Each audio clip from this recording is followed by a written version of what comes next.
Have you already put many hours into Slay the Spire and have gotten your fill of the content available in the game, but would love to re-experience the feeling you had when you first played it, with all the things to do and all the things to unlock? If so, then if you don't already know about it, there is an amazing free fan expansion to the game called Downfall. What's in the free modded expansion? Well, you know, just a whole new game mode with 7 new playable characters, all with interesting mechanics, brand new cards, potions, relics, and more. And to top it off, this free expansion even adds a 5th new playable character in the standard game mode, along with its own cards, potions, relics, and unlocks. This free mod also adds new events that can occur in the question mark rooms and adds new curses and daily climb modifiers. The daily climbs will also now randomly pick from all the available characters, so a total of 12 characters that the daily run can pull from. I'm now briefly going to go over the new characters and the new game mode this expansion adds, but if you'd like to experience it all firsthand for yourself, then go download the mod right now. Just do it right now, play it. There will be a link in the description below to the Steam page for the mod. For the rest of you that are still here and want a brief overview of the characters and new mode, let's start with the new 5th character for the standard game mode.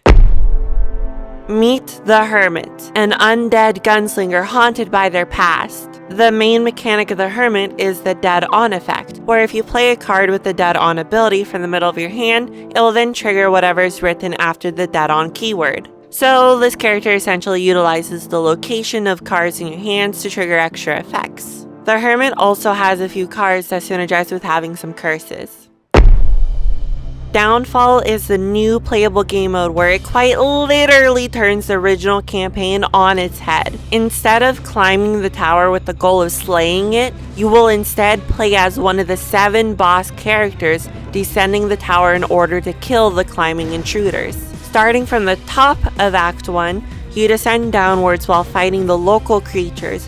Once you've reached the bottom of the act, you will fight one of the hero characters that are from the base game mode. So like you would maybe fight the Watcher, you maybe will fight the Watcher, the Defect, like I know the names of the characters, don't ask me. You then repeat this process going into Act 2 and then Act 3, just like the vanilla game mode. At the end, you hand over all your souls you've collected to the heart of the Spire. Oh yeah, instead of getting gold after winning a battle, you gain their souls and spend that as your currency at the shops. Meet the Slime Boss, the Spire's goopiest servant and the only one with a neat hat. As the Slime Boss, your main shtick is to create slime minions and to lick your opponent into submission. The slimes work very similarly to the Defect's orbs. All the different slimes have something they're good at, like giving you block or dealing damage to all enemies. Lick cards will apply the goop effect to your enemy, which can help trigger other card effects and just in general add damage to your attacks. Meet the Guardian, a construct of the Spire programmed to defend it. With this character, you'll be putting cards into stasis to use later at a cheaper cost, equipping gems to certain cards, which add extra effects when the card is played. And just like the Guardian you fight in the standard campaign, you'll shift into a defensive mode after taking a certain amount of damage. Meet the Hexaghost, an accursed spirit sealed to an eternal fate as a protector. When you play as the Hexaghost, you'll be igniting your flames to be able to achieve your finishing move when reaching your final flame, doing more damage for each flame you ignited. The flames individually will also give you small advantages when you light them up. Outside of lighting your flames, the Hexaghost can apply soul burn to its enemies, which is like a 3-turn delay of damage. Meet the Champ, the undefeated king of the arena. As the Champ, you'll be going in and out of 2 stances, similarly to the Watcher. You have the Berserker stance where you can gain vigor and trigger extra abilities on some cards. You also have the defensive stance where you can gain counters, which are like a one-time Thorns effect. The defensive stance can also trigger extra effects on some of the cards you play, similarly to the Berserker stance, just depends on what the card says. Meet the Automaton, an adaptable mechanical guardian. The Automaton takes the effects of cards with the encode keyword and compiles 3 of them into a new card called a function. Basically, you get to mash up cards into a single new card. This allows you to get a lot of cool effects into just one single card that only costs 1 energy to play. This character also likes to play around with status effect cards by sometimes producing them and getting benefits from just having them, drawing them, all sorts of things. Meet the Gremlins. They are just some Spire denizens banded together because they were like, together we are stronger. When playing as these Gremlins, you essentially have RPG party members that you can swap between. All the Gremlins specialize in something and they all have their own health. Something to keep in mind though is that when a Gremlin dies, it stays dead. Now, when you go to a campsite and heal though, and you have a Gremlin that has died, it will randomly revive one of them. So one of them will you get one of them back. This random revival also happens when you finish an act. One of your guys will randomly get revived. Sadly, not all of them get revived, which I think kind of makes this a little bit of a harder character to play. Maybe I'm wrong. Maybe the character is really easy. I don't know.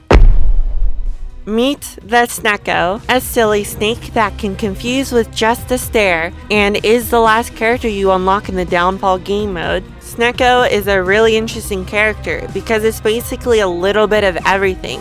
At the start, before the game even actually starts, you will choose between 3 characters' colors, like between the bosses you can play as in this game mode. You choose between 3 of their card pools that you want to be able to play with during this run. This becomes relevant with the uncertain cards that you can get.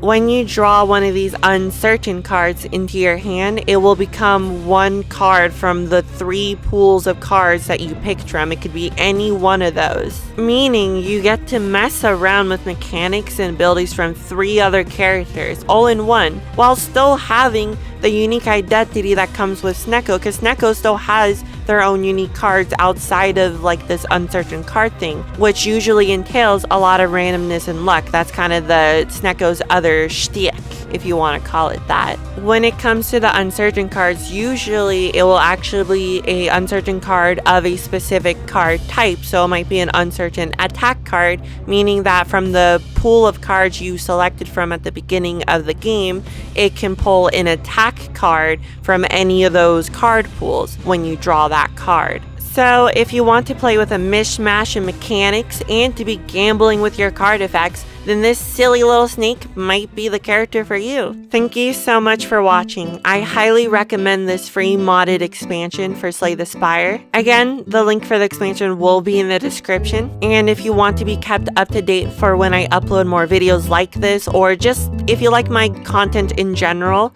then click the subscribe button. It does genuinely help. And with that, I'll see you later. Bye!